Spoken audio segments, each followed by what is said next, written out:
आज हम AC technician client interview live देखेंगे, क्या सवाल पूछा जाता है और इसका राइट जवाब क्या होता है। चलिए देखते हैं। ओके,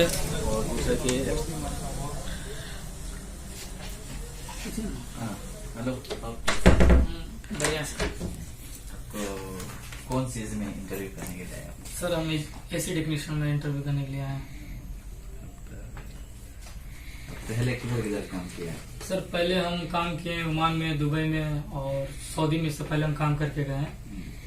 कितना दिन किया? सर, मेरा टोटल गल्फ का एक्सपीरियंस है 3-4 साल एक्सपीरियंस है मेरा गल्फ का।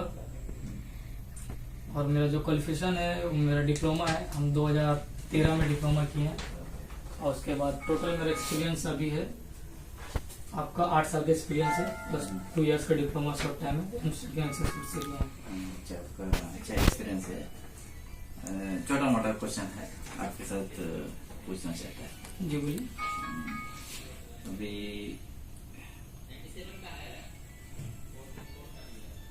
वो रेफ्रिजरेशन में कितना कौन सा कंपोनेंट यूज कर रहे हैं? सर, रेफ्रिजरेशन में बेसिकली 4 कंपोनेंट यूज करते हैं हम लोग। जैसे कंप्रेसर हो गया, कंडेंसर हो गया, एक्सपेंशन वाल हो गया, एवापोरेटर हो गया। ये बेसिक रेफ्रिजरेशन का पार्ट है। जी हाँ सर। नेक्स्ट, एक टन में कितना बीटीयू रहता है? सर, 1 टन में 12,000 बीटीयू रहता है। बीटीयू का मतलब? सर, बीटीयू का मतलब होता है ब्रिटिश थर्मल यूनिट होता है सर। ब्रिटिश का मतलब। यस। नेक्स्ट, कितना टाइप का कंप्रेसर है ये सिस्टम में? सर, बेसिकली रेफ्रिजरेशन साइकिल में 5 टाइप का कंप्रेसर होता है। जैसे हो गया आपका स्क्रू हो गया, स्क्रोल हो गया, रेसिप्रोकेटिंग हो गया, सेंट्रीफ्यूगल हो गया, हार्मेटिक हो गया। अभी डोमेस्टिक में हम लोग कौन सा यूज करते हैं? सर, डोमेस्टिक में हम लोग 2 टाइप का कंप्रेसर यूज करते हैं। लॉटरी हो गया और आपका रेसिप्रोकेटिंग कंप्रेसर हो गया, हार्मेटिक। कमर्शियल में सर स्क्रू इस्तेमाल करते हैं, स्क्रोल इस्तेमाल करते हैं, दूसरा सेंट्रीफ्यूगल इस्तेमाल करते हैं। नेक्स्ट आपका क्वेश्चन है, रेफ्रिजरेशन सिस्टम में ये कैपिलरी एक आइटम है, वो क्यों यूज करते हैं? सर, रेफ्रिजरेशन साइकिल में बेसिकली हम लोग प्रेशर को कंट्रोल करने के लिए कैपिलरी का इस्तेमाल करते हैं। कैपिलरी बहुत छोटा सा पार्ट है लेकिन उसका बहुत बड़ा फंक्शन है। वो पूरा कैपिलरी वो रेफ्रिजरेशन कंट्रोल करता है, वहीं से कूलिंग को इफेक्ट करना शुरू करता है। वो कैपिलरी मतलब एक लार्जर लार्ज लेंथ रहता है, स्मॉल ही रहता है। इसका डाया 0.5-0.6 रहता है। और आपका बेसिकली हम लोग विंडो स्पीड में 1.5 मीटर कैपिलरी का साइज के ऊपर हम लोग यूज करते हैं। अगर 6, 7, 8 इस सेट कैपिलरी का साइज आता है। ये बड़ा सिस्टम में पूरा दूसरा ऑटोमेटिक एक्सपेंशन हो जाता है। हाँ, अभी सर जितना हम लोग HVAC में अगर देखे पैकेज हुआ, ये सब में जो TXV इस्तेमाल करते हैं, थर्मोस्टेट एक्सपेंशन छोटा इसमें यूज ये हम लोग छोटा एप्लीकेशन में यूज करते हैं। रेफ्रिजरेशन हो गया या विंडो स्पीड, इसमें लोग कैपिलरी का इस्तेमाल करते हैं सर। कैपिलरी का काम है प्रेशर को डिफरेंस करना, प्रेशर को कंट्रोल करने का काम है। कैपिलरी को प्रेशर को कंट्रोल करता है, होल्ड करके वो जो जितना उसको एवापोरेटर किया रहता है उस हिसाब से वो एक्सपेंशन करता है। एक्सपेंशन करने के लिए हम यूज करते हैं सर।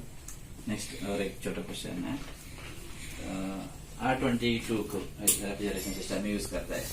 जी sir. Standing pressure, running pressure और डिस्चार्ज प्रेशर कितना? सर, R22 का जो कलर कोड है लाइट ग्रीन है और आपका जो उसका स्टैंडिंग प्रेशर है 160 होता है। और सेक्शन प्रेशर जो होता है, जब मेरा कंप्रेसर ऑन रहे, वो जो सेक्शन प्रेशर होता है उसका सेक्शन प्रेशर 65 to 70 होता है। और डिस्चार्ज प्रेशर जो होता है सर उसका 250 होता है। एज पर क्लाइमेट है, नॉर्मली जो है वो 250, 260, 270 रहता है सर। उसका बॉइलिंग पॉइंट कितना रहता है? सर, बॉइलिंग पॉइंट 0.5 440 रहता है सर। 40 का रनिंग प्रेशर? सर, 40 का स्टैंडिंग प्रेशर जो है सर 250 है। और आपका रनिंग प्रेशर जो होता है 115 से लेके 135, 140 तक रहता है स्टैंडिंग सॉरी। और सर डिस्चार्ज जो प्रेशर रहता है वो 450, 460 रहता है। अभी का बेस्ट गैस बोलता है अभी अभी सर अभी का जितना टोटल सिस्टम आ रहा है, या तो R32 या फिर 410 का एप्लीकेशन आ रहा है, R22 और A1 फ्री नहीं है, इसका ज्यादा है, इसके वजह से ओजोन पे इफेक्ट पड़ता है। तो इसके वजह से हम लोग रिप्लेसमेंट में अभी आपका 410 R32 आ रहा है सर। और अभी कंप्रेसर चेंज करना है, अभी इसका क्या प्रोसीजर है सर? कंप्रेसर चेंज करने का नॉर्मली प्रोसेसर सर हम लोग जिस हिसाब से करते हैं, सबसे पहले हम लोग, अगर मेरे पास रिकवर पंप है तो हम लोग गैस को रिकवर कर लेते हैं। उसके बाद हम लोग सर गैस को अगर रिकवर कर लेंगे तो उसके बाद हम लोग सबसे पहले उसको जो टर्मिनल है उसको हम लोग डिस्कनेक्ट करते हैं। उसके बाद हम लोग सर उसको ब्लेजिंग से हीट करके उसको सेक्शन और डिस्चार्ज को रिमूव करेंगे। उसके बाद सर हम लोग उसको बेसबोर्ड में कंप्रेसर को खोलते हैं, फिर कंप्रेसर को पुल आउट करेंगे।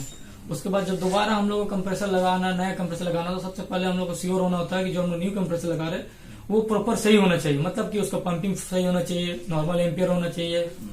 वो अगर आप सब कुछ न्यू कंप्रेसर में सही है, कई बार ऐसा होता है न्यू कंप्रेसर लगा दे तो कंप्रेसर में फॉल्ट आ जाता है, इसका वजह से फिर बाद में पूरा आपको मेहनत और पूरा सामान का वेस्ट होने की वजह से हम लोग पहले उसको चेक कर लेंगे। उसके बाद हम लोग कंप्रेसर को इंस्टॉल करेंगे, बेस नट टाइट करेंगे, उसके बाद बेस नट टाइट करेंगे। उसके बाद अगर हमको कंडेंसर का फ्लश करने का जरूरत रहा तो आपको कंडेंसर को हम फ्लश करते हैं, फ्लश करने के लिए नाइट्रोजन ले लेते हैं, या फिर आपका 141 से हम फ्लश करते हैं। अगर कम फ्लश की जरूरत नहीं रहा तो फिर हम लोग डायरेक्टली कंप्रेस नाइट्रोजन डाल के फ्लश कर सकते हैं। सबसे अच्छा मेथड है नाइट्रोजन डाल के उसको फ्लश करना सही है।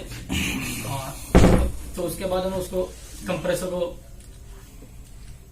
इंस्टॉल करने बेस नट टाइट करते हैं, सेक्शन डिस्चार्ज को हम लोग ब्लेजिंग करेंगे। ब्लेजिंग करने के बाद सर हम लोग लीक श्योर होने के लिए हम लोग नाइट्रोजन से 300-350 psi तक हम लोग उसको प्रेशर डालते हैं।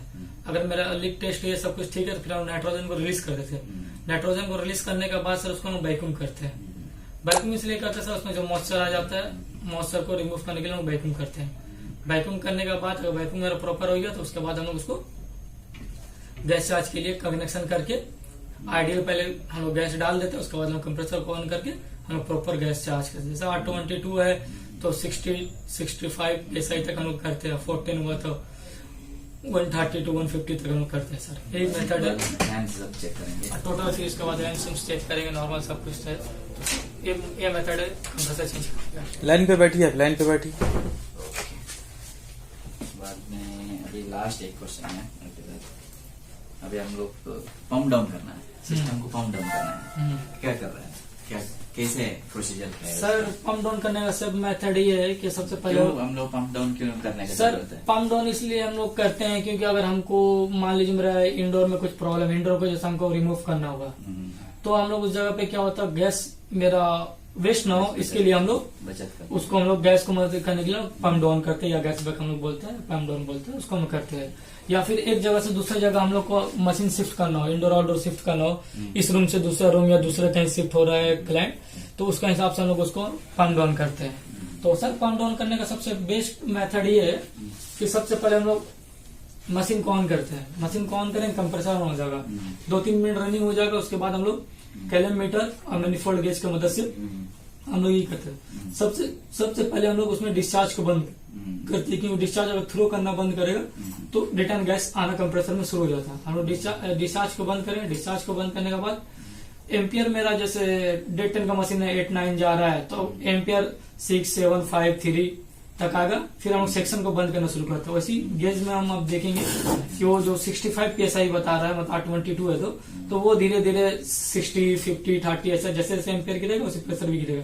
जैसे 20 मेरा प्रेशर आ जाएगा और एम्पियर 3 और हमारे इसमें 20 आ जाएगा मैनिफोल्ड गेज में, तो हम उसको टोटल लॉक कर देते हैं। सेक्शन को लॉक कर देते ताकि लॉक करते करते जो 10 मेरा है बैकअप में लॉक करते करते तो 0 में आ जाता है और एम्पियर 2 तक आ जाता है। उसके बाद हम लोग तुरंत जैसे सेक्शन को बंद किए तुरंत हम लोग उसको फिर मशीन को ऑफ कर देते हैं। अगर मशीन को ऑफ ना करें थोड़ा देर चलेगा, हो सके ब्लास्ट हो सकता है, ट्रिप हो सकता है, कंप्रेसर का प्रॉब्लम हो सकता है, या फिर ज्यादा लेट हो जाएगा तो क्या होता है कंप्रेसर का ऑयल आ जाता है। इसके कारण हम लोग गैस यही सेफ तरीका है इसके प्रोसेस करने का। और लास्ट एक क्वेश्चन है, सिंगल पेज में हम लोग 1 टन का LRA निकालना है, 1 टन को कितना एलआर हो जाए? सर LRA हो जाए?